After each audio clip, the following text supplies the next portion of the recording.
Hi, this is Seth Kahn. Welcome to my podcast on Grand Challenges. And I am pleased to have Dr. Ehsan Samei, who is the Reed and Martha Rice Distinguished Professor of Radiology at Duke University. Welcome, Ehsan. Great to be here. So you and I met because of the work I've been asked to do with the American Association of Physics in Medicine, looking at the biggest breakthroughs that are coming down the pike. And I'm eager to get into that with you. But before we start, I just want my listeners to know a little bit about you. If you could talk about your work, what you're doing, and what you're most interested in. Sure. I'm a physicist at heart. I've been on the faculty at Duke for 25 years now. Um, I have, over my professional career, I have delved into different methodologies by which we use physics in medicine and inform the practice of medicine. In most recent years, I've been focused on this concept of digital twins and virtual trials. The idea is that we can you can create a digital rendition of individual humans in such a way that you can then do experiments, medical experiments on them, and as a way to curate or appropriate the right level of intervention in their care. And of course, when you create a model of anything, there are all sorts of approximations that are involved. And you have to figure out what level of approximation is okay and what level is not okay, and how much you can build upon those models that you have created. So I've been delving into that space of how we can best represent human body digitally, essentially. Oh, that's fascinating. So let's dig into that a little bit. Let's talk about individual digital twins, and then we'll move to population level digital twins. Very exciting stuff. So tell me about how is an individual digital twin constructed, and what kind of computing power do you need to do this? And what are the uses that you imagine for this? So I'm an imaging scientist, so we start from medical images. So any of us who undergo some sort of medical imaging exam, we have a record of the internal composition of the bodies, so to speak. So we can use that as a way to form a digital version of you, at least the part that we have gotten the images from. Is not perfect because the images are not perfect. So what we have to do is to have a model of the entire human body, and we use it as a template and fit the data that we got from you into that template. And that will become the initial model, is some sort of a sketch of you. Of course, it's very incomplete. Human body is a very complex system. Is even hard to be able to claim that we got it all. There are multiple layers in that space. You can, when you say, who are you as a biological entity, there are, we can look at you at the organ level. We can look at you as a person level. We can look at you at the population level, going up in that scale, or you can go down in that scale. You can do an organ level, tissue level, cell level, genetic level, and so on. So there are multiple layers. So we are creating essentially a stack of layers of the human representation, if you will. And the question is that, do we have it all? No, we don't. But we try to get enough so we can make predictions of medical intervention at some level. So provided the context of the claims that we will make with the science that we do, we could say we got it reasonably well. That's the claim, and it's not perfect. Um, no model is perfect, but if it's practical and usable, then you would use that. And so you could, through the computer, you could institute an intervention on this digital twin, and you could potentially see how the actual person would react and try out things without having to try them out on the actual person.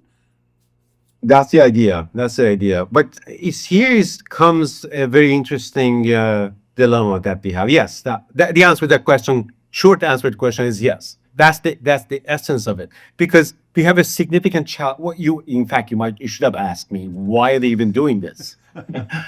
What's the point of Why are they even doing this? Right? It's not you're not making a Pixar movie here of the internal body organs. We are doing so because in medicine we have a significant foundational challenge in that we really don't know what's going on for an individual. We don't.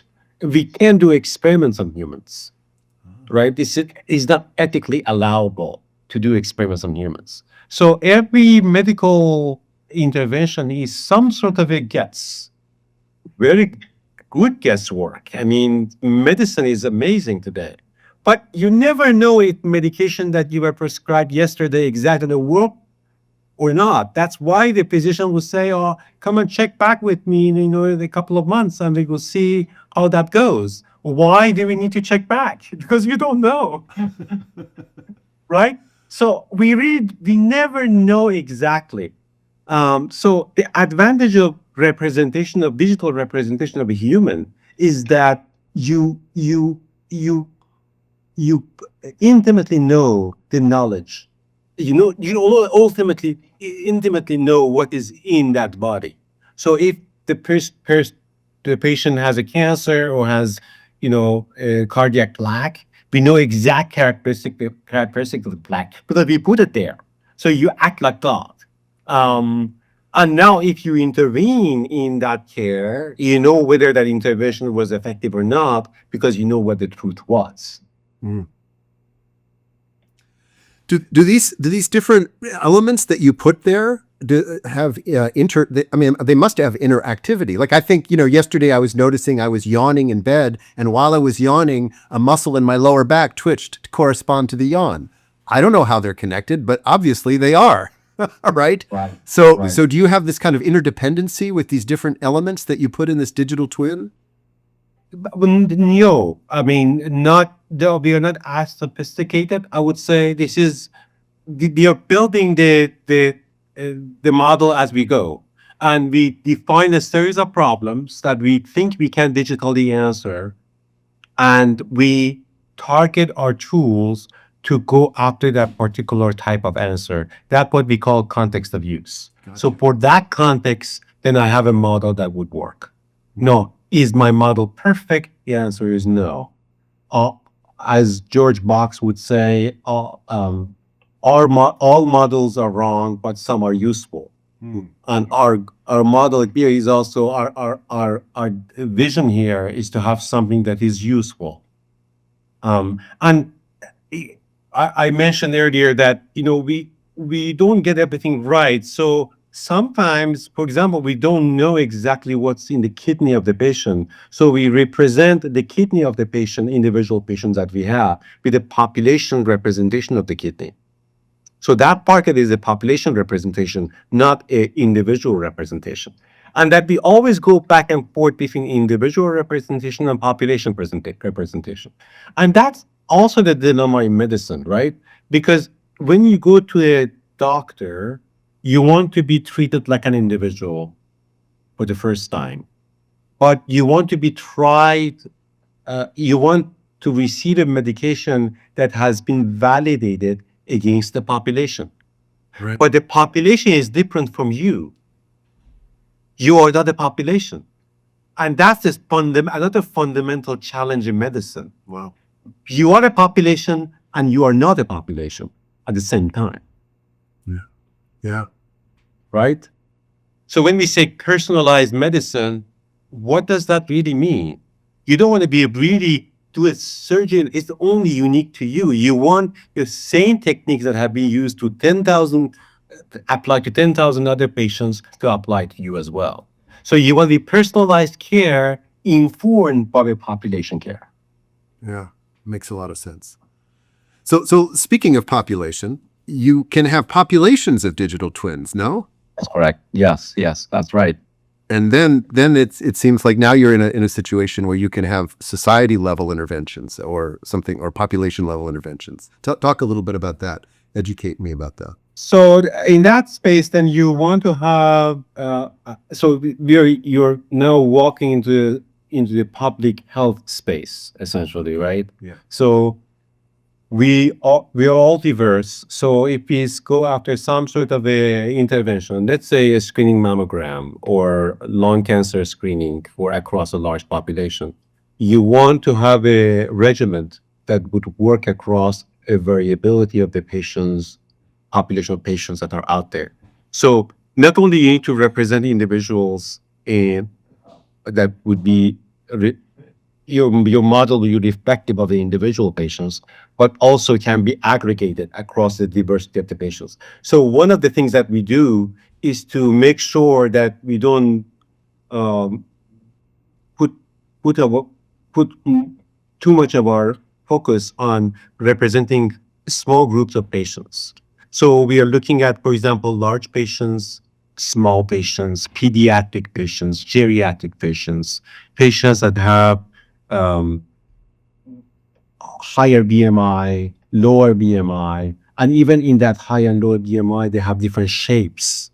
Yeah, there are people say they have body habitus that are more barrel-like, or the pear-like, or apple-like.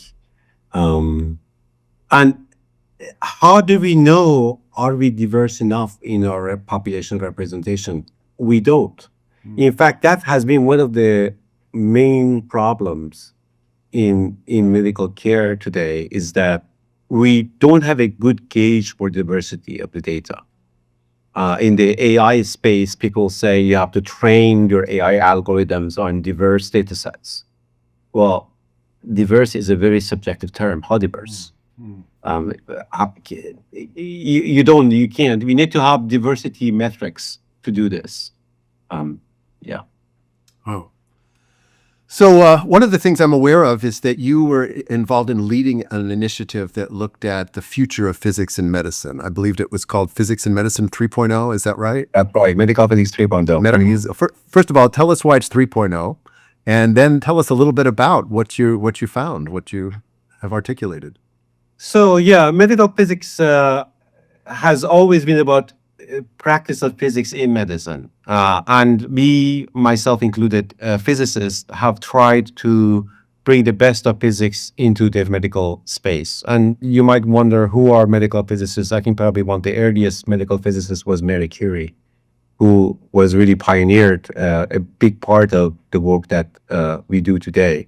Of course, Röntgen discovered X-ray and then interjected physics into medicine. And we have been practicing physics in medicine for all these over 100 years.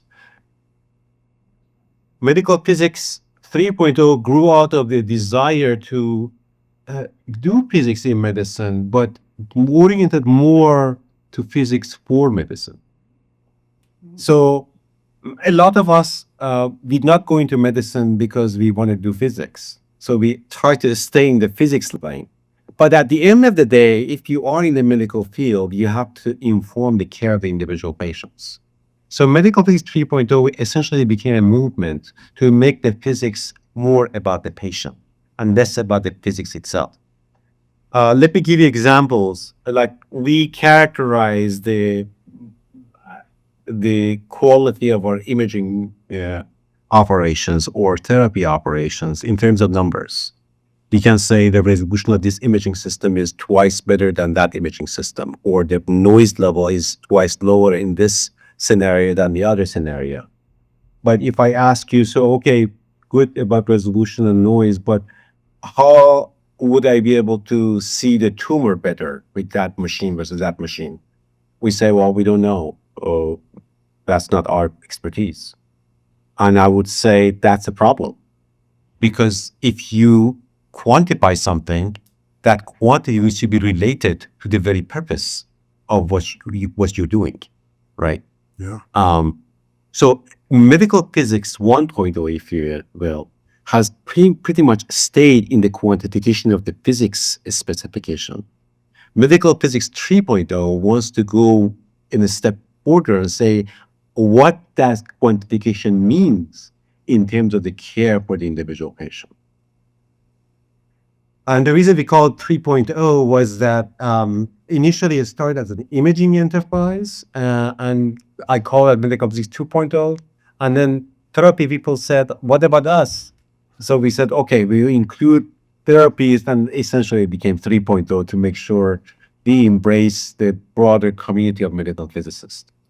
But let me mention one other thing here, Seth, in that is I feel like medical physics 3.0 has two different wings, if you will. One wing is to um, represent the medical processes in the most reliable, accurate, quantitative terms that can be related to the patient outcome.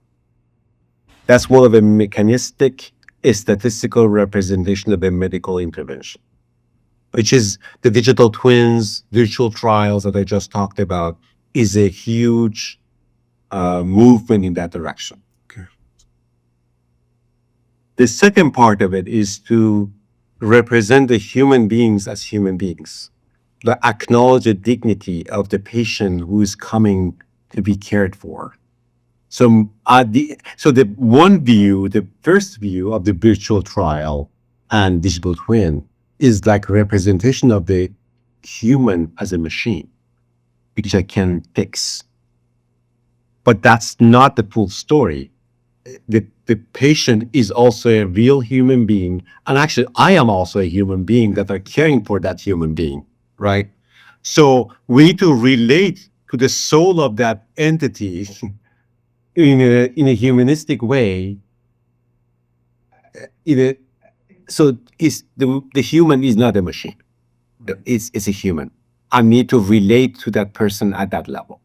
And those two things need to coexist at the same level at the same time. That's why we say physics for patient, because otherwise there is no purpose of doing any of these things anyway. Ah, right. Yeah. So you have your hands in many different areas of physics in medicine for patients. When you look at the future, what breakthroughs do you see? What excites you?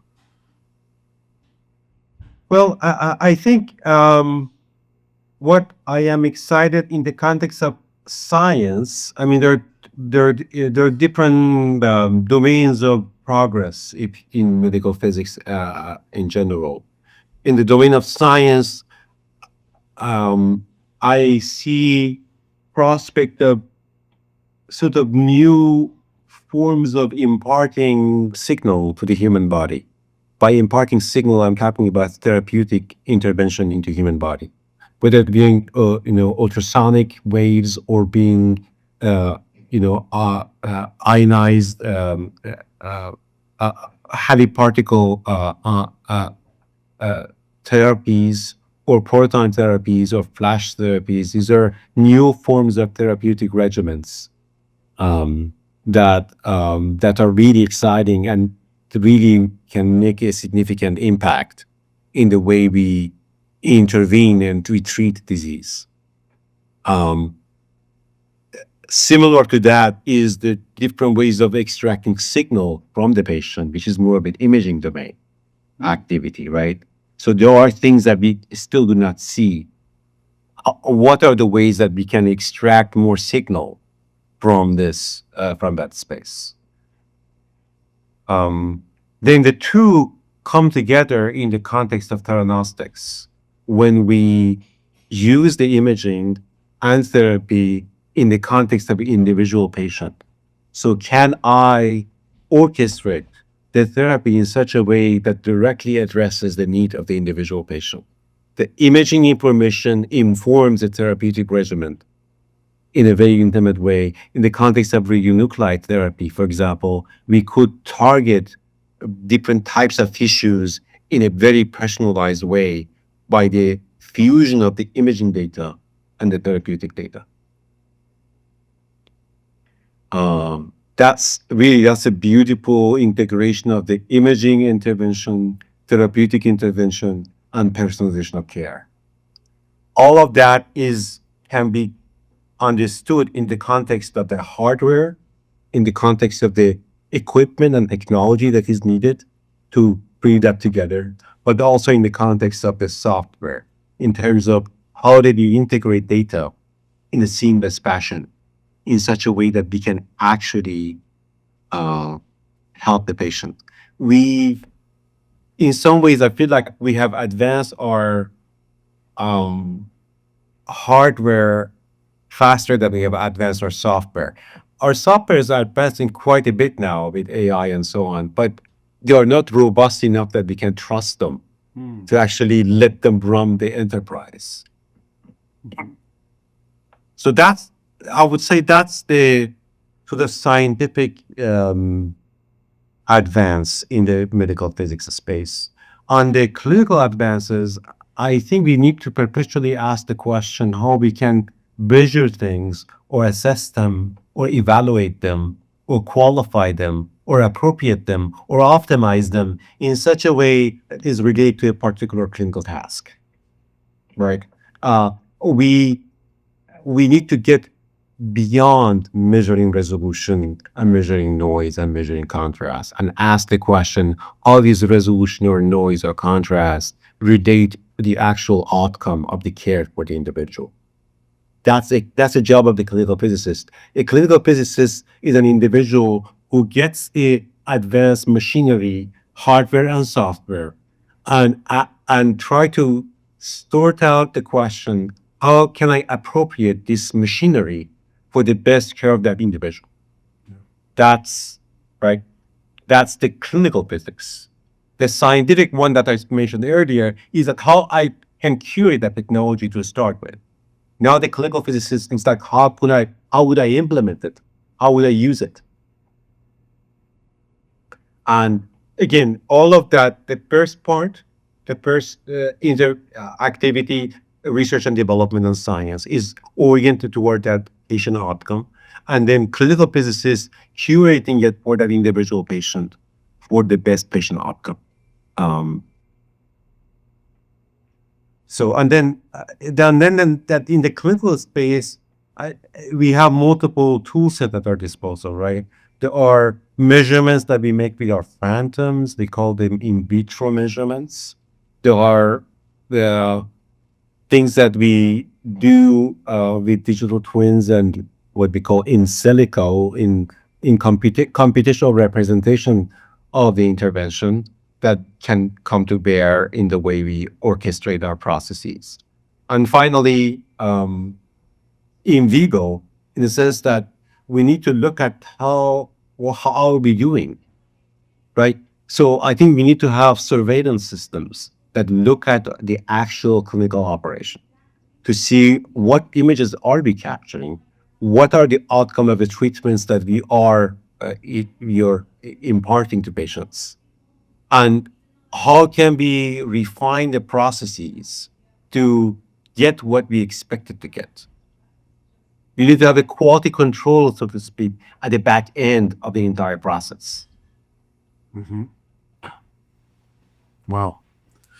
I want to before we're done, I want to dig into something when you were talking about the scientific element. You talked about personalization, and since I've been involved in physics and medicine, I have added a lot of nuance to my understanding of the personalization of therapies. Could you talk a little bit about like how therapies are conducted today versus how you see them being conducted when they're more personalized, and what does that actually mean? Well, I mean, therapy in general is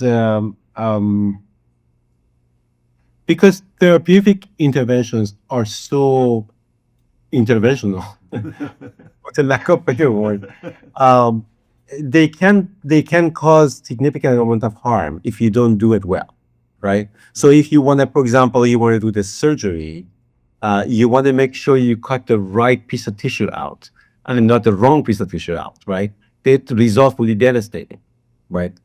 So that's one of the reasons we go to a significant, trouble to figure out what's the right medicine you should take, and what chemical compound can best treat your case or not. And we don't do that very well, right? I mean, for example, patients that undergo chemotherapy for their cancer treatment go through this sort of regimen of multiple drugs until they figure out, okay, this one works better. Even for antibiotics, where if you have an infection, you have to go through like 3 different antibiotics before they can figure out exactly which one is the right one. Of course, we do also the test to make sure that you can personalize it to your care.